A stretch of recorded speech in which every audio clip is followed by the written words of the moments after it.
With the Fortnite competitive season coming to a close after the Duo Cash Cup finals and the season almost being over on the 25th, I thought it would be a fitting time to provide a recap of what went down in one of the most interesting Fortnite competitive seasons we've had in a while. Chapter 4 Season 3 was incredibly different than what we had previously in Season 1 and Season 2.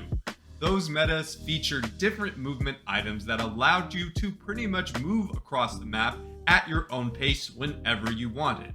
In Season 1, we had the Hammer Shockwave that allowed you to fly through opponents' builds, and basically that was the entire focus of that competitive season. In Season 2, we had the Katana, which was a little bit more balanced in my opinion, which allowed you to fly across the map. And in Season 3, there was absolutely no movement, thus dubbing this season the No Movement meta. However, they did add some mechanics to help enhance going around the map.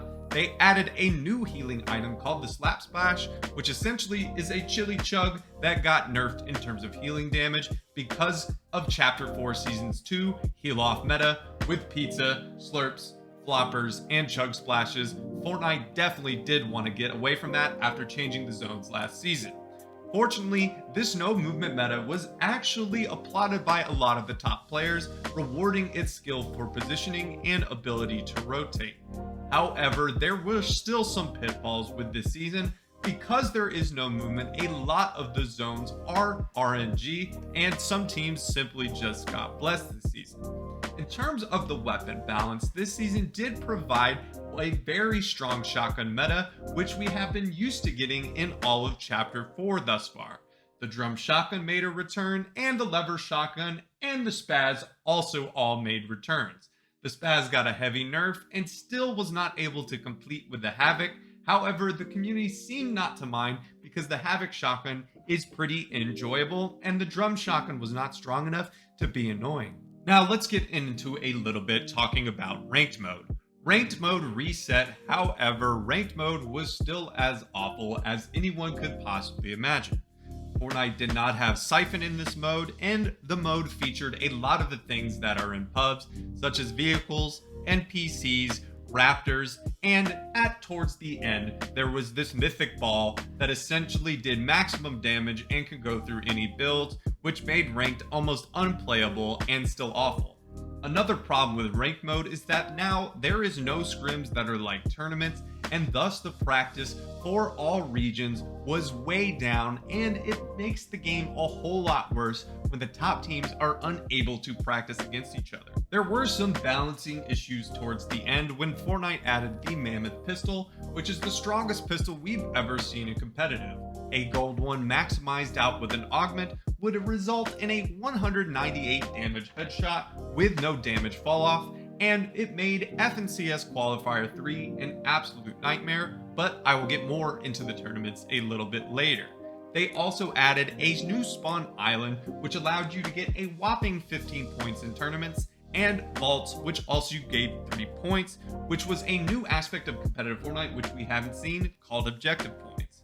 However, these changes were still tweaked with a little bit in FNCS, with the island time capture going from 45 seconds down to 25 seconds in duos, and this had a major impact in FNCS, which again I will talk about in a little bit. Let's dive into all the tournaments that occurred this season and how they played out overall on each region. The Solo Victory Cup, in my opinion, actually improved immensely from the heal-off meta in last season. There was less heal-offs due to lack of mobility and people having to use more mats to rotate. This made the endgames a little less or a lot less RNG. People didn't have to build flopper boxes, rely on pizza, or just how many heals, and you could actually take Storm and actually play the game pretty much normally. You would still need white heals, however, this made it a whole lot more competitive in my opinion, and we saw a lot more top players consistently make earnings from week to week. The Duo Cash Cup, in my opinion, was the most tumultuous of any of the tournaments hosted by Epic this particular season. It was filled with aimbot cheaters who were stream sniping top players' clicks in Epic Well for clout and live streaming while doing so.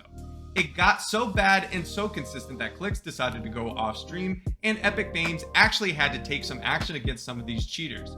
It'll be interesting to see if they keep that level of anti-cheat up in the future for these tournaments. Another interesting aspect about the Duo Cash Cup, in my opinion, was the dominance of Yamzo and Rise. They carried this dominance out throughout the qualifiers at FNCS, but they were pretty much top 5 in opens and in finals of the Duo Cash Cup every week.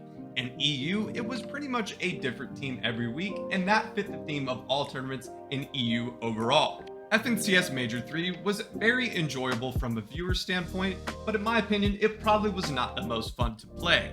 Unfortunately, the format was extremely brutal, making the top 250 teams have to qualify out of opens. This caused a lot of the top teams to miss some qualifier weeks, with most notably for FNCS champions Queasy and Veno missing out on grand finals, being unable to qualify out of opens 2 out of the 3 weeks.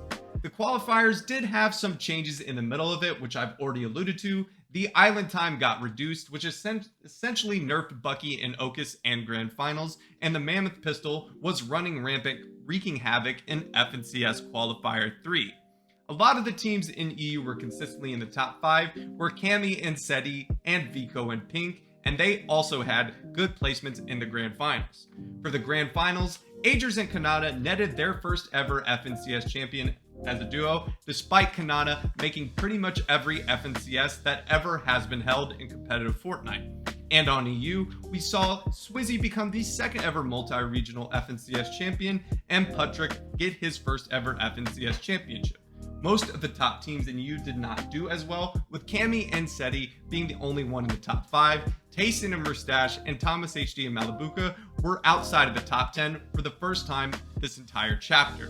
It was a very much RNG Grands based on what a lot of the top competitive players had said, so it was interesting to see 4 new FNCS champions crowned.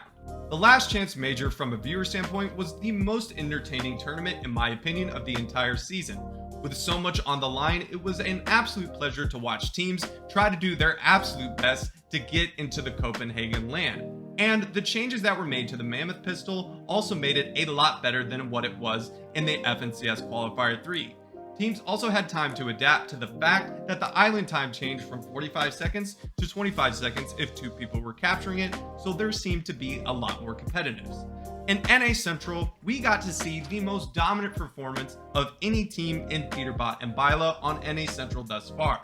They had pretty much qualified in 3 games and won by an astonishing 200 plus points. A lot of the fan favorites such as Clix and Epic Whale, Scented and Polarize also were able to qualify. Just like in NA, the fan favorites in EU also qualified. Mr. Savage and Vidil won first place in the Last Chance Major and punched their ticket to Copenhagen to the delight of many fans. After Janice Z had his 16 in a row FNCS Grand Finals appearance streak broken, him and his duo Rezon clutched up and also qualified for the Last Chance Major. And Hen, a competitive veteran who has not been to the Grand Finals in a while, with an absolute new duo for the Last Chance Major, also punched his ticket to the delight of many fans. In my opinion, this was by far the best event of competitive Fortnite in a while because there was so much at stake for every single team. It'll be pretty interesting to see what tournaments are in the future for Fortnite competitive. It is pretty safe to say that there will be no FNCS next season since all teams are set for the FNCS Global Championship. It could be solos, it could be trios, or it could simply just be duo cash cups, or Fortnite might unfortunately take a step back from tournaments until the LAN is over. However, I am still pretty excited for the FNCS Global Championship. It'll be the closest thing that we've gotten to a World Cup since the inception in Chapter 1. Well guys, I hope you enjoyed today's video. If you did, please drop a like on it, hit that subscribe button, and turn on post notifications. And I hope I'll be seeing you in the next one. Peace.